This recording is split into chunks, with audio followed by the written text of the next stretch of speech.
The NFL schedule was released 2 days ago. And I mean, this is kind of the most hyped non event, if you ask me, Jimmy. Like, I mean, really, we're having national primetime TV shows to release a schedule. And by the way, we already know who everyone's going to play. We just don't know when. But we got the opening game, and we got the first Monday night game, and we got the game where Aaron Rodgers is going to blow out his other MCL. And, you know, this is the machine. We got Thanksgiving and Christmas and who's going to play when are the defending champs? So all these things. Hey, B, yeah. you know when you're in business, right? You're a businessman. You're a great businessman. That's how we met, right? I love your business acumen. You know what it is. This is the ultimate drip campaign. You know what I'm saying? They dangle the fruit in front of you and just like, hey, you know, look at what we got coming up. And then it's like, oh, well, guess what? We're just giving you the matches. We're not going to give you the dates. You know what I mean? That's just great marketing. You can't be mad at them. A whole day. And I don't know if you saw this, Jimmy. Now a big thing is each team does their schedule release video. And there's like all these videos. And they're actually pretty funny. Like the Buffalo Bills one was Josh Allen was living inside the stadium construction site where they're building the new stadium. Like they're kind of funny. But Jimmy, let me ask. Well, I'm going to tell you first what I think my favorite matchups from the schedule are, and then I'll ask you what you're looking at. I got two that I like, and I think you're going to like them both. The first one that I like, and I have to pick, is my Buffalo Bills. Of course. Against the Houston Texans in Week 5. I think that's going to be an exciting game. No doubt.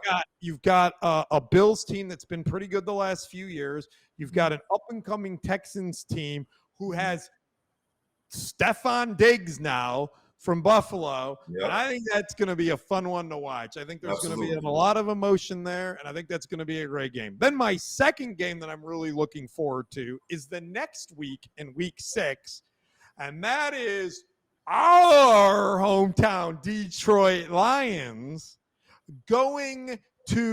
coming here to Dallas to play the Cowboys. And why I think that's such a great game is we remember how Detroit got screwed at the end of the season last year by that referee not making the left tackle eligible or whatever. It was the worst call of the season and cost Detroit the game. And I think the Lions are going to come back down here and put retribution, baby. Smackdown on the Cowboys.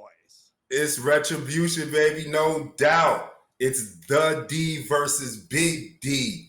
You know what I'm saying? And it's going to be awesome. I think that might be the first game I go to attend at AT&T Stadium. I'm going to have to do it.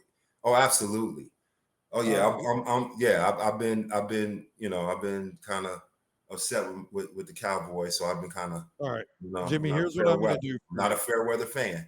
Jimmy, here's what I'm going to do. I'm going to make a few calls in the next couple days, and I'm going to make sure we get sweet tickets for that game. Okay, so we can do the game. We can do the game in style. Okay, we'll watch our Detroit Lions. You know, Jimmy, I got to tell you this because I think it's kind of interesting here, and I want to get your thoughts on this. You know, being a professional athlete, how much this matters. So, looking at the schedule, 5 teams with the most travel miles. So this is over the course of the season, how far they have to travel to their games, right? So the Chargers have to travel 26,800 miles over the course of the season. The Dolphins are 25,800. The Seahawks, 25,700, and so on. Those are the top 3. Doesn't matter. I think it matters. I think it matters. I think if you're the Chargers or the Dolphins, that's going to wear you down over the course of the season. Do you agree with that? I would think so in basketball, but in football, I don't think so. I think you have the autonomy to get there a week ahead, or no, I'm sorry, not a week ahead, but A couple at days least a ahead. couple Yeah. of days, depending on your scheduling, at least a few days ahead, so you can get acclimated to the time zones. So I don't put too much credence into that, but I mean, yes, I can see where it will affect maybe the younger players or rookies or the less focused players, but overall, I don't think that makes much of a difference for a team that's pretty much established and really have a protocol to what they're doing to make sure that the guys aren't really jet lag or the mileage isn't piling up on them and affecting their play. What do you think about the impact of the bye week? So there are 8 teams that get stuck with a bye before week 6. That's pretty Mhm. early. Yeah, it's And early. 12 teams that have their bye after week 12. Now, one Yeah, of those teams is your Detroit Lions have a week 5 bye. That's early, dude, to make a yeah, it's run. early. It is. It is. That's You really don't like you're just not really settling in the season. You're really just really seeing who you are, starting to get an identity to who. Well, not get an identity, but solidifying yeah. things.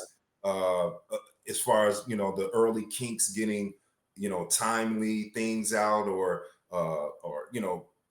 mechanical things out. So you really don't know who you are, but any break is welcome. I don't think teams or players really think too much into that. Um, you know, as long as they get their bye week, Yeah, and I think that's all. That's all they're really concerned about. I think it does matter for some of these teams that are trying to make long runs. I think it's a disadvantage to the Lions to have their in week 5, and same with the Eagles. I think it's a disadvantage for the Chiefs and the Vikings and the Dolphins and the Rams that have it in But week why? 6. Why do you think it's a disadvantage? Because you have your bye in week 6, and then you got to go the rest of the season and the playoffs. So you get to week 18, you haven't had a bye since week 6. You're 3 months in. Meanwhile, the team that you're playing in the first round of the playoffs, like the Bills, for example, or the Bengals, or the Texans, What they about have what their about? buys. They have their buys in week 14. So But, yeah, but they get refreshed before the end of the season. well, They get a week. but we've seen teams that have been on a roll or went through some issues in mid-season, but then started to come out of them and then hit a bye week, which disrupted their Yeah, growth, that's right. and they went back and you know what I'm saying. So I think the more you roll, and particularly football, the more to get that continuity, the better you are. It's not that long of a season.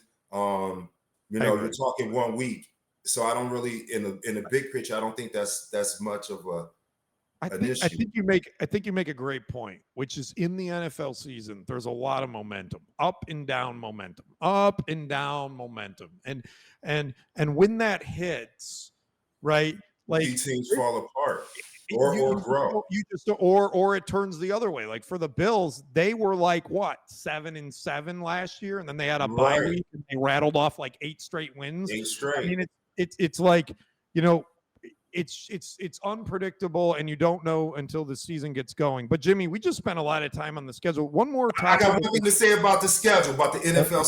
schedule. Go ahead. My Pittsburgh Steelers got the worst last 8 weeks of the scheduling of the season. We could talk about it another day, but Mike Tomlin, hey, this is the reason why you haven't been under 500. You're going to show why you. I mean, if You're gonna earn not it, is what if, you're but saying. when you guys have a winning record and go into the playoffs with this brutal schedule, kudos to you Chief, and that Steelers Chief, organization. Chiefs Steelers on Christmas Day.